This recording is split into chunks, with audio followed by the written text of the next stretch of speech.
நண்பர்கள் மற்றும் மாணவ செல்வங்கள் அனைவருக்கும் வணக்கம். இன்னைக்கு நம்ம பார்க்கக்கூடிய தலைப்பு 10ஆம் வகுப்பு இயல் 5 இலக்கணம் வினா விடை வகைகள் பொருள்கோள். பல்வேறு சூழல்களில் வினாக்கள் வினவுகிறோம், விடைகள் கூறுகிறோம். மொழியின் வளர்ச்சி அப்படிங்கிறது வினவுவதிலும் விடையளிப்பதிலும் கூட இருக்குது. அதை பற்றி நன்னூலார் விளக்கி இருக்கிறாரு. அதைத்தான் நாம் இன்னைக்கு விரிவாக பார்க்க போகிறோம். சரி, வாங்க நாம் இப்போ இலக்கணத்துக்குள்ளே போகலாம். வினா அப்படின்னா என்ன? கேள்வி கேட்பது. நமக்கு தெரியாத ஒன்றை தெரிந்து கொள்வதற்காக கேள்வி எழுப்பலாம். இல்லை தெரிந்த ஒன்றை பிறருக்கு தெரியுமா என்று தெரிந்து கொள்வதற்காக கேள்வி எழுப்பலாம். இதுவா அதுவா என்ற ஐயத்தில் இருக்கும் பொழுது அந்த ஐயத்தை போக்கிக் கொள்வதற்காக கேள்வி எழுப்பலாம். இந்த மாதிரி பல காரணங்களால் நாம் எழுப்பக்கூடிய கேள்விகளைத்தான் நம்ம என்ன சொல்கிறோம்? வினா அப்படின்னு சொல்கிறோம். இந்த வினாவை நன்னூலார் 6 வகையாக பிரிக்கிறார். எத்தனை வகையாக பிரிக்கிறார்? 6 வகை அப்படின்னு சொல்கிறாரு. என்னென்ன வகை அப்படின்னா, அறிவு அறியாமை ஐயுறல் கொளல் கொடை ஏவல் தரும் வினா 6ம் இழுக்கார் அப்படின்னு சொல்கிறாரு. அறிவு அப்படின்னா என்ன? இப்போது நீ பள்ளிக்கூடத்துக்கு வந்திருக்கிற, திரும்பி வீட்டுக்கு போகணும். வீட்டுக்கு போகிறதுக்கு உனக்கு என்ன தெரியணும்? வழி தெரியணும். அந்த வழி உனக்கு தெரியுது. திரும்பி வீட்டுக்கு போகிறதுக்கான வழி எப்படி போகணும்னு உனக்கு தெரியுது. நீ என்ன பண்ணுற? உன் தம்பிக்கிட்டேயோ இல்லை உன்னுடைய தங்கைக்கிட்டேயோ வந்து கேட்குற, வீட்டுக்கு எப்படி போகணும் அப்படின்னு நீ கேட்குற. எதுக்காக கேட்குற? உனக்கு தெரிஞ்சது உன் தம்பிக்கோ தங்கைக்கோ தெரியுமா அப்படின்னு தெரிஞ்சுக்கிறதுக்காக நீ கேட்குற இல்லையா? அதுதான் அறிவினா. உதாரணம் பாருங்க. ஆசிரியர் மாணவர்களிடம் இப்படி ஒரு கேள்வியை கேட்குறாரு. இந்த கவிதையின் பொருள் யாது அப்படின்னு கேட்குறாரு. ஏன்னா அந்த கவிதையின் பொருள் ஆசிரியருக்கு தெரியும், மாணவர்களுக்கு தெரியுமா தெரியாதா அப்படின்னு கேட்குறாரு. அதனால் இது அறிவினா. அடுத்தது அறியாமை. அறியாமை அப்படின்னா என்ன பொருள்? தெரியாமல் இருக்கிறது. ஏதோ ஒன்றை பற்றி நமக்கு தெரியாமல் இருக்கும், அதை தெரிஞ்சுக்கிறதுக்காக கேட்கக்கூடிய கேள்வி இருக்குது இல்லையா?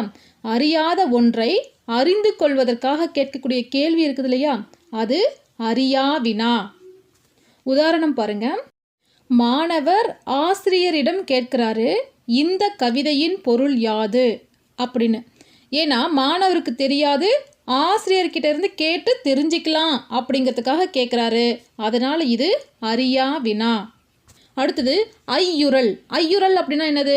சந்தேகம் வருது. இரட்டையர்கள் இருக்காங்க, அவங்க 2 பேரும் ஒரே மாதிரி இருக்காங்க.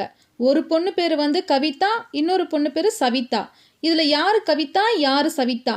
ஒரே குழப்பமாக இருக்குது. அந்த சந்தேகத்தை போக்கிக் கொள்றதுக்காக நம்ம கேள்வி கேட்குறோம் இல்லையா? அது ஐய வினா. ஐயம் நீங்கி தெளிவு பெறுவதற்காக கேட்கப்படுவது ஐய வினா. உதாரணமாக பாருங்க. இச்செயலை செய்தது மங்கையா மணிமேகலையா அப்படின்னு வினவுவது. அடுத்தது கொளல். கொளல் அப்படின்னா என்னது? கொள்வது, வாங்கி கொள்வது. இப்போ நீ கடைக்கு போகிற, அரிசியில் பல வகையான அரிசி வகைகள் இருக்குது. நீ ஒரு 50 ரூபாய் வச்சுருக்கிற, ஒரு அரிசினுடைய விலை கேட்குற. எதுக்கு கேட்குற? உன்கிட்ட இருக்கக்கூடிய தொகை எவ்வளவோ அந்த தொகைக்கு ஏற்ற மாதிரி அரிசி இருக்குதா அப்படின்னு தெரிஞ்சுக்கிட்டு அதை வாங்கி கொள்வதற்காக நீ கேட்குற. அதுக்கு பேர் தான் கொளல் வினா. தான் ஒரு பொருளை வாங்கி கொள்ளும் பொருட்டு வினவுவது கொளல் வினா. உதாரணம், ஜெயகாந்தன் சிறுகதைகள் இருக்கிறதா அப்படின்னு நூலகர்கிட்ட போய் நீ வினவுற. எதுக்காக? இருந்தால் வாங்கிக்கலாம் அப்படிங்கிறதுக்காக நீ வினவுற. அதனால் இது கொளல் வினா. அடுத்தது கொடை. கொடைனா என்னது? நாம் வள்ளல்களை பற்றி படிச்சிருப்போம். தன்னிடம் உள்ள பொருள்களை மற்றவர்களுக்கு கொடுத்து உதவினார்கள் அப்படின்னு படிச்சிருப்போம் இல்லையா? அதுதான். இப்போது உன்னிடம் 2 எழுதுகோள் இருக்குது. உன் நண்பனிடம் கேட்குற, உன்கிட்ட இருக்குதா இல்லையா? எதுக்கு கேட்குற? இல்லைன்னா கொடுத்து உதவி செய்யலாமே அப்படிங்கிறதுக்காக நீ கேட்குற. அதுதான் கொடை வினா. பிறருக்கு ஒரு பொருளை கொடுத்து உதவும் பொருட்டு வினவுவது கொடை வினா. உதாரணம், என்னிடம் பாரதிதாசன் கவிதைகள் 2 படிகள் உள்ளன, உன்னிடம் பாரதிதாசனின் கவிதைகள் இருக்கிறதா அப்படின்னு கேட்குற. இல்லை அப்படின்னா கொடுத்து உதவலாமே அப்படிங்கிறதுக்காக நீ கேட்குற. அதனால் இது கொடை வினா. அடுத்தது ஏவல். ஏவல் அப்படின்னா என்னது? ஒரு செயலை செய்யுமாறு ஏவுவது, கட்டளை இடுவது. அதை தான் இங்கே என்ன சொல்கிறோம்? ஏவல்னு சொல்கிறோம். இந்த ஏவல் வினா அப்படிங்கிறது அக்கா வந்து தம்பிக்கிட்ட கேட்குறா. என்ன அப்படின்னா, வீட்டில் தக்காளி இல்லை, நீ கடைக்கு போறியா அப்படின்னு சொல்கிறாங்க. எதுக்காக? போனீன்னா தக்காளி வாங்கிட்டு வா அப்படின்னு கட்டளை இடுவதற்காக இந்த கேள்வியை கேட்கறதுனால இது ஏவல் வினா. சரி, அடுத்தது விடை. வகுப்பறையில் ஆசிரியர் ஒரு கேள்வி கேட்குறாரு. அந்த ஒரு கேள்விக்கு மாணவர்கள்கிட்ட இருந்து எத்தனை பதில்கள் வரும்? பல பதில்கள் வரும் இல்லையா? கேட்கக்கூடிய கேள்விக்கு நேரடியாக சரியான பதிலை ஒருத்தன் சொல்லுவான், இன்னொருத்தன் சம்மந்தமே இல்லாத ஒரு பதிலை சொல்லுவான், இன்னொருத்தன் தப்பான பதிலை சொல்லுவான். இந்த மாதிரி பல பதில்கள் நமக்கு வருது இல்லையா? அதைத்தான் இங்கே நன்னுலர் வினா 6ன்னு சொன்னார், விடை 8 வகைன்னு சொல்கிறாரு. விடை எத்தனை வகை? 8 வகை. என்னென்ன வகை அப்படின்னா, சுட்டு மறை நேர் ஏவல் வினாதல் உற்றது உரைத்தல் உருவது கூறல் இனமொழி எனும் என் இறையுள் இறுதி நிலவிய 5ம் அப்பொருண்மையின் நேர்ப அப்படின்னு சொல்கிறாரு. அதாவது விடை 8 வகைப்படும்னு சொல்லிட்டு என் இறையுள் அப்படின்னா எண் என்றால் 8 வகைன்னு சொல்லிட்டு இறுதி நிலவிய 5ம் கடைசியே வரக்கூடிய இந்த 5ம் அப்பொருண்மையின் நேர்ப அப்படின்னு சொல்கிறாரு. அப்படின்னா என்னது? நேரடியாக பதில் சொல்லாமல் கேட்கக்கூடிய கேள்விக்கு குறிப்பாக பதில் சொல்வது, அந்த மாதிரி வரக்கூடிய பதில்கள் 5ன்னு சொல்கிறாரு. அப்போது 3 கேள்விகளுக்கான பதில் நேரடியாக இருக்கிற மாதிரி இருக்கும். மீதி இருக்கக்கூடிய 5 கேள்விகளுக்கான பதில் குறிப்பாக உணர்ந்து கொள்வது போல் இருக்கும்.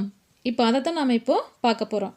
ஒருத்தன் உன்கிட்ட கேட்குறான், கடை தெரு எங்கு உள்ளது? நீ பதில் சொல்கிற, இப்பக்கத்தில் உள்ளது அப்படின்னு. இந்த பக்கத்தில் இருக்குதுன்னு நீ சுட்டி காட்டுற, அப்போ அது சுட்டு விடை. அடுத்தது, கடைக்கு போவாயா அப்படின்னு ஒரு கேள்வி கேட்குறாங்க.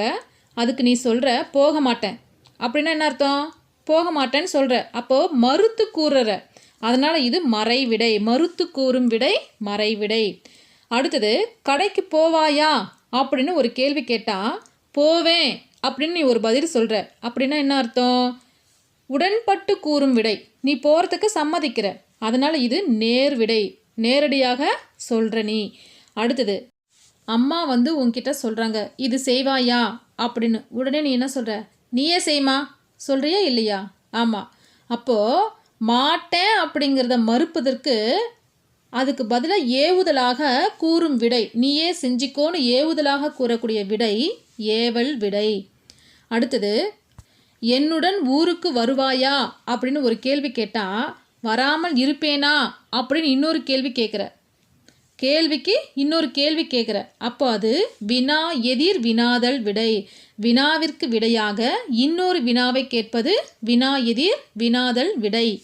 அடுத்தது, நீ விளையாடவில்லையா அப்படிங்கிற வினாவுக்கு கால் வலிக்குது அப்படின்னு சொல்கிற, ஏன்னா உனக்கு உண்மையிலேயே கால் வலிக்குது, அதனால் விளையாட வரலை அப்படிங்கிறத கால் வலிக்குது அப்படின்னு சொல்கிற. இது உற்றது உரைத்தல் விடை. உனக்கு என்ன ஏற்பட்டதோ அதை நீ சொல்கிற, அதனால் இது உற்றது உரைத்தல் விடை. அடுத்தது பாருங்க, நீ விளையாடவில்லையா அப்படிங்கிற கேள்விக்கு கால் வலிக்கும். அப்போ விளையாடுனா கால் வலிக்கும் அப்படிங்கிறது வினாவுக்கு விடையாக சொல்லாமல் இனிமே நேர்வதை சொல்லுவது உருவது கூறல் விடை. என்ன நடக்க போகுதோ அதை சொல்கிறது முன்னாடியே சொல்கிறதா உருவது கூறல் விடை. அடுத்தது, உனக்கு கதை எழுத தெரியுமா அப்படிங்கிற வினாவுக்கு கட்டுரை எழுத தெரியும் அப்படின்னு ஒரு பதில் வருது. ரெண்டுமே எழுதக்கூடிய செயல்தான். கேள்வி என்ன இருக்குது? உனக்கு கதை எழுத தெரியுமான்றது கேள்வி, கட்டுரை எழுத தெரியும் அப்படிங்கிறது பதிலாக வருது. அப்போ இனம், அதாவது இனமான ஒன்றை விடையாக சொன்னதுனால இது இனமொழி விடை. அடுத்தது நாம் இப்போ பார்க்கக்கூடிய தலைப்பு பொருள்கோள். பொருள்கோள் அப்படின்னா என்ன? செய்யுள்ள சொற்களை பொருளுக்கு ஏற்ற மாதிரி சேர்த்தோ மாற்றியோ பொருள் கொள்ளும் முறைக்கு பொருள்கோள் அப்படின்னு பேர். இந்த பொருள்கோள் எத்தனை வகை இருக்குது? தொல்காப்பியத்தில் 4 வகை இருக்குதுன்னு சொல்லியிருப்பார். யாப்பருங்கல காரிகையினுடைய உரையாசிரியர், இந்த யாப்பருங்கல காரிகை என்பதும் ஒரு இலக்கண நூல், அதில் 9 வகை அப்படின்னு சொல்லியிருப்பாங்க. நன்னூலில் 8 வகை அப்படின்னு சொல்லியிருப்பாங்க. நமக்கு பாடப்பகுதி நன்னூலில் இருந்து தான் கொடுத்துருக்காங்க. அதனால் நன்னூலில் இருக்கக்கூடிய 8 வகையான பொருள்கோள் எதெல்லாம் இருக்குது அப்படின்னா, ஆற்றுநீர் பொருள்கோள், மொழி மாற்று பொருள்கோள், நிரல் நிறை பொருள்கோள், விற்பூட்டு பொருள்கோள், தாப்பிசை பொருள்கோள், அலைமறி பாப்பு பொருள்கோள், கொண்டு கோட்டு பொருள்கோள், அடிமறி மாற்று பொருள்கோள். இந்த 8 வகையில் நமக்கு இப்போ பாடத்தில் எதெல்லாம் கொடுத்துருக்காங்க அப்படின்னா, ஆற்று நீர் பொருள்கோள், நிரல் நிறை பொருள்கோள், கொண்டு கொட்டு பொருள்கோள் இதை பற்றி விளக்கியிருக்காங்க. நாம் இப்போ முதல்ல ஆற்று நீர் பொருள்கோள் அப்படின்னா என்னென்னு பார்க்கலாம். சொல்லரும் சூழ்பசும் பாம்பின் தோற்றம் போல் மெல்லவே கரு இருந்து ஈன்று மேலலார் செல்வமே போல்தலை நிறுவி தேர்ந்த நூல் கல்விசேர் மாந்தரின் இறைஞ்சி காய்த்தவே அப்படின்னு ஏமாங்கத நாட்டில் நெற்பயிரினுடைய செழிப்பை பற்றி சீவக சிந்தாமணியில் சொல்லியிருப்பாங்க. இங்கு சொல் என்பதற்கு நெல் என்று ஒரு பொருள் உண்டு. நெற்பயிரானது பார்க்க எப்படி இருக்குதுன்னா, கருவுற்ற பச்சை பாம்பினுடைய வடிவம் போல் கரு கொண்டு அதுக்கப்புறம் இது என்ன பண்ணுது, கதிர் விட்டதுக்கப்புறம் செல்வம் சேர்ந்த உடனே பண்பு இல்லாத மக்கள் தலை நிமிர்ந்து திமிராக இருப்பாங்க இல்லையா, அந்த மாதிரி கதிர் விட்டதுக்கப்புறம் இது குத்திட்டு நிற்கிது அப்படின்னு சொல்கிறாரு. அடுத்தது முடிவில் கதிர் முற்றியவுடன் இது எப்படி இருக்குதுன்னா, படித்தவர்கள் பண்பு இருப்பவர்கள் வணங்கி நிற்பது போல இது வளைந்து காய்ந்தன அப்படின்னு சொல்கிறாங்க. இதில் எழுவாய் எது? சொல் அப்படின்னா நெல். அப்போ நெல் தான் இங்கு எழுவாய். பெயர் சொல் எழுவாயாக இருக்குது. இங்கே என்னென்ன தொழில்கள் நடக்குது? கரு இருந்து, அப்போ இருந்து என்பது ஒரு தொழில். ஈன்றது, ஈன்று என்பது ஒரு தொழில். நிறுவி, நிறுவின என்னது? நிமிர்ந்து நிற்பது. அப்போ தலை நிமிர்ந்து நின்னதுன்னு பார்த்தோம் இல்லையா, அப்போ அது நிமிர்ந்து என்பது ஒரு தொழில். இறைஞ்சி என்றால் வளைந்து நின்னது, வளைந்து காய்ந்ததுன்னு பார்த்தோம் இல்லையா, அப்போ இறைஞ்சி என்றால் வளைந்து. அப்போ வளைந்து என்பது ஒரு தொழில். என்னென்ன தொழில் இருக்குது? இருந்து, ஈன்று, நிறுவி, இறைஞ்சி.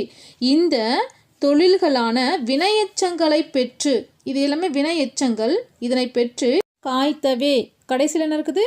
காய்த்தவே என்ற பயனிலையை கொண்டு முடிவு பெற்றுள்ளது. இந்த பாடல் எப்படி இருக்குது அப்படின்னா, தொடக்கத்தில் இருந்து முடிவு வரைக்கும் ஆற்று நீருடைய போக்கை போல நேராகவே பொருள் கொள்ளுமாறு அமைந்திருக்குது. அதனால் இது ஆற்று நீர் பொருள்கோள். இதை நன்னூலார் என்ன சொல்கிறாருன்னா, மற்றைய நோக்காது அடிதொரும் வான் பொருள் அற்று அற்று ஒழுகும் அஃது யாற்று புனலே அப்படின்றாரு. மற்றைய நோக்காது அப்படின்னா பிற பொருள்களைப் போல சொற்களை முன்பின்னாக மாற்ற வேண்டும் அப்படிங்கிற அவசியம் இல்லாமல், அடிதொரும் வான்பொருள் அதனுடைய ஒவ்வொரு அடியிலுமே அற்று அற்று ஒழுகும் அப்படின்னா ஆற்று நீரின் ஓட்டத்தை போல அடிதொரும் சிறந்த பொருள்கள் அமைந்திருக்குது. அதனால் இது ஆற்று புனலே அப்படின்னு சொல்கிறாரு. அடுத்தது நிரல் நிறை பொருள்கோள். ஒரு செய்யுள்ள சொற்கள் முறை பிறழாமல் நிரல் நிறையாக, அதாவது வரிசையாக அமைந்து வருவது நிரல் நிறை பொருள்கோள். இது 2 வகைப்படும். முறை நிரல் நிறை பொருள்கோள், எதிர் நிரல் நிறை பொருள்கோள். நம்ம முதல்ல பார்க்க போவது முறை நிரல் நிறை பொருள்கோள். ஒரு செய்யுள்ள எழுவாயாக வரக்கூடிய பெயர் சொற்களை இல்லைன்னா வினை சொற்களை வரிசையாக நிறுத்தி அவை ஏற்கக்கூடிய பயனிலைகளையும் அந்த வரிசையிலே நிறுத்தி பொருள் கொள்ளுதல் முறை நிரல் நிறை பொருள்கோள் எனப்படும். உதாரணம் பாருங்க. அன்பும் அரணும் உடைத்தாயின் இல் வாழ்க்கை பண்பும் பயனும் அது.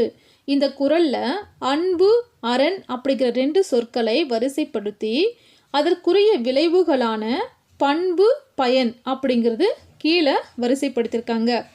இதனை இல்வாழ்க்கையின் பண்பு அன்பு என்றும் அதனுடைய பயன் அரண் என்றும் பொருள் கொள்ள வேண்டும். எனவே அந்த அன்புக்கு பண்பும் அறத்துக்கு பயனும் பயனிலைகளாக நிரல் நிறையாக நிறுத்தி பொருள் கொள்வதனால இந்த பாடல் முறை நிரல் நிறை பொருள்கோள் என்று அழைக்கப்படுகிறது. அடுத்தது எதிர் நிரல் நிறை பொருள்கோள். செய்யுள்ள எழுவாய்களை வரிசைப்படுத்தி அவை ஏற்கக்கூடிய பயனிலைகளை எதிர் எதிராக கொண்டு பொருள் கொள்ளுதல் எதிர் நிரல் நிறை பொருள்கோள். உதாரணம், விலங்கொடு மக்கள் அணையர் இலங்கு நூல் கற்றாரோடு ஏனையவர். இந்த குறளில் முதல் அடியில் விலங்கு மக்கள் அப்படின்னு எழுவாய்களை வரிசைப்படுத்திவிட்டு அடுத்த அடியில் பயனிலைகளாக கற்றார், கல்லாதவர், ஏனையவர் அப்படின்னா கல்லாதவர் அப்படின்னு வரிசைப்படுத்தியிருக்காங்க. அதாவது கற்றார் மக்கள் என்றும் கல்லாத ஏனையவர் விலங்குகள் என்றும் எதிராக கொண்டு பொருள் கொள்ள வேண்டும். அதனால தான் இந்த குறள் எதிர் நிரல் நிறை பொருள்கோள் என்று அழைக்கப்படுகிறது. அடுத்தது நம்ம பார்க்கக்கூடிய தலைப்பு கொண்டு கூட்டு பொருள்கோள். ஒரு செய்யுள்ள பல அடிகளில் சிதறி கிடைக்கக்கூடிய சொற்களை பொருளுக்கு ஏற்ற மாதிரி ஒன்றோடு ஒன்று கூட்டி பொருள் கொள்வது கொண்டு கூட்டு பொருள்கோள். உதாரணம் பாருங்க. ஆழத்து மேல குவளை, குளத்தில் வாளின் நெடிய குரங்கு அப்படின்னு மயிலைநாதர் உரையில் சொல்லியிருப்பார். ஆழத்து மேலே குவளை அப்படின்னா ஆலமரத்துக்கு மேலே குவளை மலர்கள் அப்படின்னும், குளத்தில் நீண்ட வாளை உடைய குரங்கு அப்படின்னும் பொருள் கொள்கிற மாதிரி இருக்குது. ஆனால் இது தவறு. இதை எப்படி சரியாக பொருள் கொள்ள வேண்டும் அப்படின்னா, நீண்ட வாளை உடைய குரங்கு ஆலமரத்தின் மேல் இருக்குது அப்படின்னும், குவளை மலர் குளத்தில் இருக்குது அப்படின்னும் பொருள் கொள்ள வேண்டும். அதாவது ஆழத்து மேலே குரங்கு, குளத்துல குவளை அப்படின்ற கருத்தை கொண்டு அங்கும் இங்கும் கொண்டு பொருள்கோள் அமைஞ்சிருக்கிறதுனால இதனை கொண்டு கூட்டு பொருள்கோள் என்று அழைக்கிறோம். இதை நன்னூலார் என்ன சொல்றார் அப்படின்னா, யாப்படி பலவினும் கோப்புடை மொழிகளை ஏற்புழி இசைப்பது கொண்டு கூட்டே அப்படின்னு சொல்லியிருப்பாரு. நன்றி. மீண்டும் ஒரு பதிவுடன் உங்களை சந்திக்கிறேன்.